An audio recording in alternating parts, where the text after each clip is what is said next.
জুলাই গণ অভ্যুত্থানের দ্বিতীয় বর্ষপূর্তি উপলক্ষে চট্টগ্রাম মহানগর বিএনপির উদ্যোগে নগরীর জমিয়তুল ফালা মসজিদ প্রাঙ্গণে সমাবেশ ও বিজয় মিছিল অনুষ্ঠিত হয়েছে।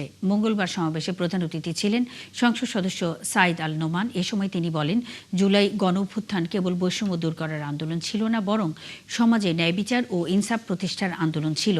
জনগণ নির্বাচনের মাধ্যমে বিএনপিকে সেই ইনসাফ প্রতিষ্ঠার দায়িত্ব দিয়েছে এবং দলটি সে লক্ষ্যেই কাজ করে যাচ্ছে। সমাবেশ শেষে একটি বিজয় মিছিল নগরীর গুরুত্বপূর্ণ সড়ক প্রদক্ষিণ করে।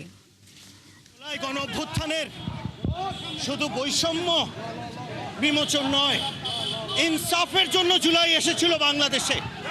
সেই ইনসাফ আনয়নের দায়িত্ব আমাদের উপরে অর্পিত করেছে সাধারণ জনগণ ভোটের মাধ্যমে 12ই ফেব্রুয়ারি।